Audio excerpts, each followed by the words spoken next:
Hello, my name is Andy and I am the Village Idiot. I'm armed with a car and a GoPro and an unhealthy amount of time on my hands. I'm using that time to attempt to visit every civil parish in England. You're watching the Huntingdonshire series, a district of Cambridgeshire which contains 81 civil parishes. Without further ado, let's dive into one of them. Welcome back to Huntingdonshire, everybody. We're only just in Huntingdonshire here. This one's got a really weird parish boundary, which I will tell you about during the course of this episode. I'll tell you what else it's got as well, Nikki. What? Some fabulous buildings. Check out this. I have no idea what that is yet, but I'm sure I will do as I walk around this place. Let's go and explore the parish of Alwoltune.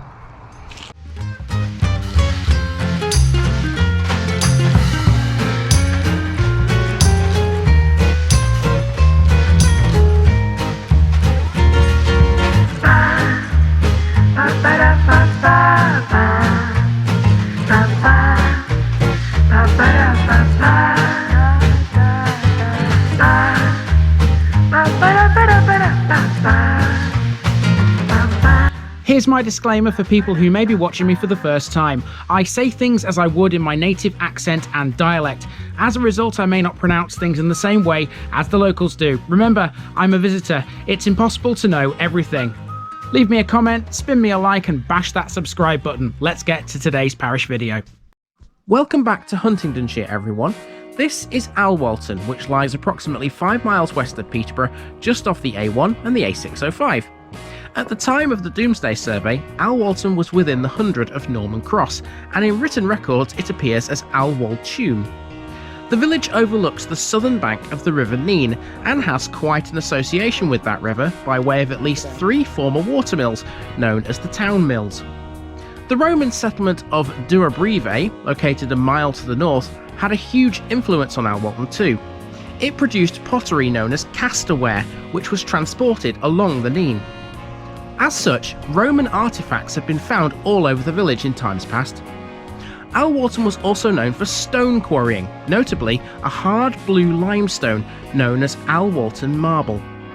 It's also notable for being the birthplace of a co-founder of one of the world's biggest car companies, as well as being the residence of the man who invented a type of engine. Yes, this is the small Huntingdonshire village on the edge of Peterborough that most people just drive past these days, but it's crammed full of interesting stuff. Come with us and let's learn about it all.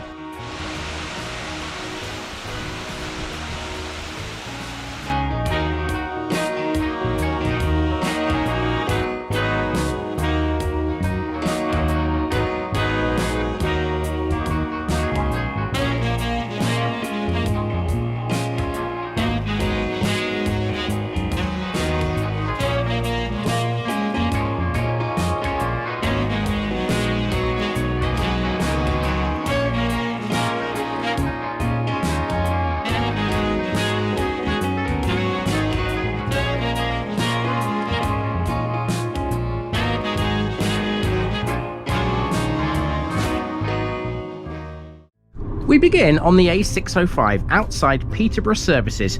You may recall them from last year in the last Huntingdonshire episode, Haddon. Be aware that during the course of this episode I'll be making a lot of references to the A605.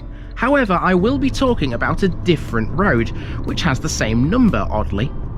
For now, let's talk about the A1. Alwoltune village is located just off the next junction to the north, which isn't far away. However, once we get onto the A1, we're already within Alwoltune's parish boundaries, and you might not think that's anything unusual, but in this case, it is.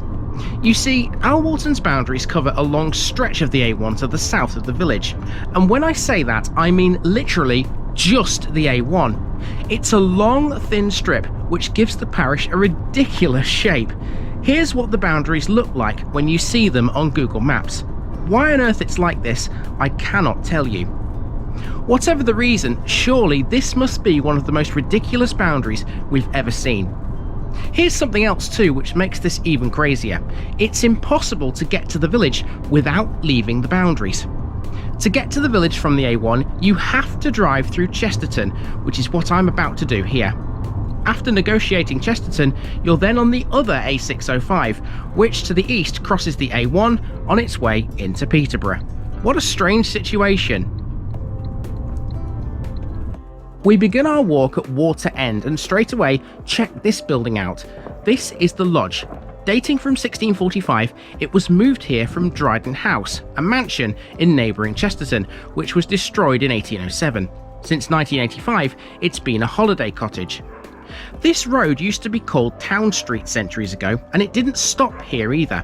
Here you can see a footpath which slopes down sharply towards the River Nene. Down there was a ford where you could cross to the village of Castor. More on that shortly, but first we've got some more interesting buildings. One of them can be partially seen here. It's hiding behind this tree. That's the village's Victorian Junior School, which has been closed since the late 1970s. And behind these gates is the old rectory. Its gate piers date from 1848, whilst its adjoining stables and coach house were built in 1853. The old rectory and Alwalton Hall are considered the most significant Victorian buildings in the village. So we didn't have a pre-planned route for this one. We basically planned the route in the services at the end of the Haddon episode. And so we don't really know where we're going, but because it's so small, we can get away with it here. We also didn't know what to expect either. So finding that lot to start with was kind of a bonus. Nikki's wandered off here into something called the Colonel Dane Memorial Hall. I imagine this is like a village hall or something, so let's go find out what this is. This is the Colonel Dane Memorial Hall, which is Alwalton's village hall. Behind it is a small picnic area and playing field. The man it memorialises is Lieutenant Colonel James Auchinleck Dane, an Irishman who served in World War I. Dane married Elgiver Fitzwilliam, a descendant of the Fitzwilliam family for whom Alwalton Hall was built. He died in 1927 and is buried in Norfolk. Despite not being buried here, he does have a memorial in St Andrew's Church. Next to the hall and the picnic area, there's a small cemetery. This one contains one Commonwealth war grave, that of Henry Hodson, who died in 1916 during World War I. He was a member of the 3rd Battalion, Lincolnshire Regiment. Exiting the cemetery, we have this thatched house. A lot of Alwalton is designated as a conservation area, and it's not hard to see why. The boundaries of this, though, deliberately exclude modern areas to the south of the A605. Okay, so we are winging this route, but to be honest with you, I think we've got the basic crux of it down. We're heading towards a shop next, and I believe a post office too, just at the end of this road. There's another gorgeous house on the way. How about that one, eh, Nikki? Wonder how much that sells for. Church Street now. Sometimes it's obvious what a building used to be years ago, other times you're thankful for nameplates. The latter was the case here because I would never have guessed that this used to be a chapel. A couple more paces and we arrive at the parish notice board. Mark off Alwalton, folks. We've now visited 5 in Huntingdonshire and there's still 76 more to go. I'll have them done in no time. Next, it's a shop. And what a lovely local shop this is, by the way. It's also the post office. It's fabulous that this even exists at all because in 1990 this was rebuilt following a horrendous fire which badly damaged much of the building. Next to this is a row of 8 new houses. This is Vine Terrace and these stand where 4 almshouses were originally. They were pulled down in 1972. Behind them is an attractive 3-storey white townhouse. I told you this one had a weird boundary. Look at this. Here's the sign, the village sign, which you saw in the thumbnail. And you'll see above it the logo of Huntingdonshire District Council. And it's there for a reason, because this is not just the parish boundary, it's also the district boundary. I'm actually standing to film this in the city of Peterborough. And Huntingdonshire starts there at this sign. It is completely in the right place because not even this road, the A605, the main road which we came onto from the A1, is in Huntingdonshire. It's in the city of Peterborough. And the boundary runs, strangely, kind of behind these houses and in front of the road. So it's completely in the right place. Well done, local authorities, for putting your stuff in the right place. Fantastic. Right, let's carry on. Where we are here is the former route of the A605, which used to be a turnpike that connected Peterborough to Oundle, which used to be the main road through the village. The modern route bypasses the village to the south. That new bypass and flyover, which crosses the A1, opened in 1977. Moving away from the junction, let's take a walk along the old A605 towards a street with a very important local name. We'll talk more about this barn in a few moments. This is Royce Road, and this is named after Sir Frederick Henry Royce, the co-founder of luxury car manufacturer Rolls-Royce. He was born in the village, and an urn containing his ashes is buried in St Andrew's Church.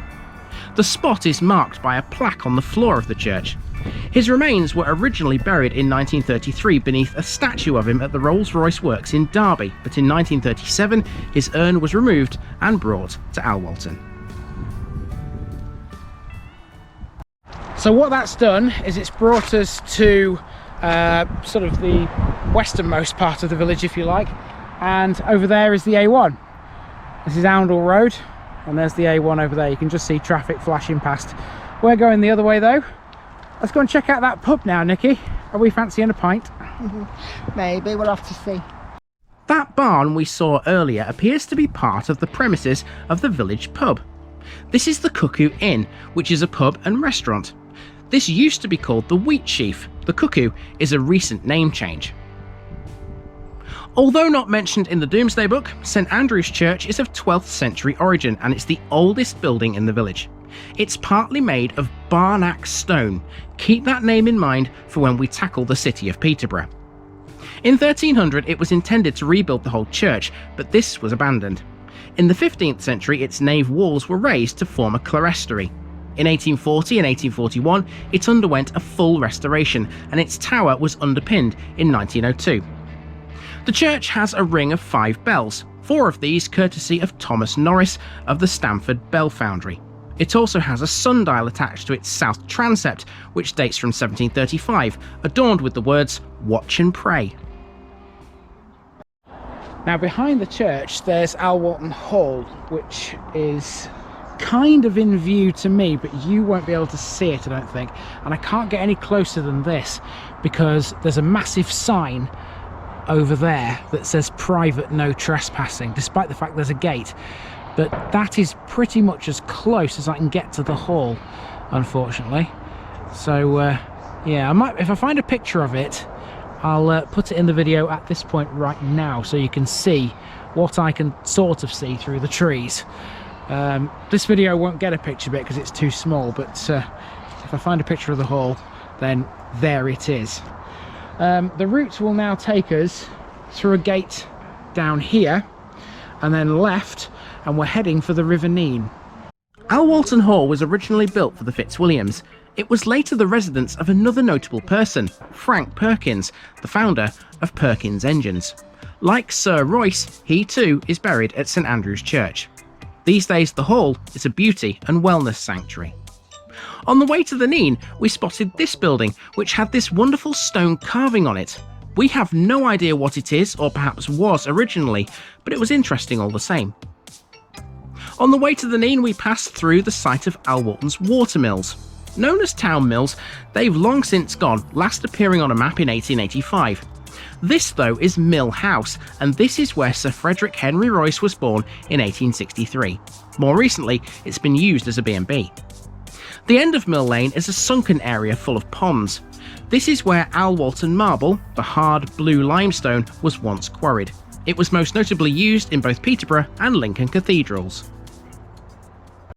Okay, here's the River Nene, which we haven't seen since Northamptonshire quite a while ago. Here it is. And the main attraction on this part of the River Nene is a lock. And if we just follow Nikki here, we'll come to said lock in a moment, won't we, Nikki? I never said a word, and I'm pretty sure my viewers wouldn't say a thing anyway. And here we are at the River Nene, which at this point has historically marked the boundary between Huntingdonshire and Northamptonshire. Not anymore though, because now both sides of the river are Cambridgeshire. This is Alwalton Lock, one of 38 locks on the Nene. It's a type of lock known as a guillotine lock because its shape resembles that of the French execution device. Its gate slides vertically upwards when opened to allow a boat to travel underneath. On the other side of the river, there's an expanse of water meadows before the land rises towards the village of Castor. If you walk over the bridge here, you can get to Castor on foot. If you squint here, you might just be able to make out Castor's former windmill. The path is part of the long-distance Nene Way, which begins just outside Northampton in the village of Badby and runs all the way to Sutton Bridge near Spalding, passing through Oundle, Peterborough and Wisbech on its way. Okay, that is the end of the route. Literally, we can't go any further than here because otherwise I think we'd need flippers. And I don't fancy getting my feet wet today. What did you think of this place then, Nikki? Well, considering that we weren't kind of expecting to do it and we've kind of winged it through it, I like this little place. It's got some lovely quaint buildings, the thatched cottages, it's peaceful. I mean, and this little spot here, a little bit at, a 10-minute walk away from the church, is just such a nice little spot. I'd come down here in the summer with a picnic. Somebody obviously mows the grass. Yeah, we're quite taken by that, aren't we? Because this is clearly lawn mowed by somebody, isn't it? Yeah. So yeah. Whether it's the people who own the lock or whether it's the council kind of or boating club or something. Whoever does it, props to them. It's lovely. Props to them, quite frankly. So yeah, right. This time we are done with Huntingdonshire for now.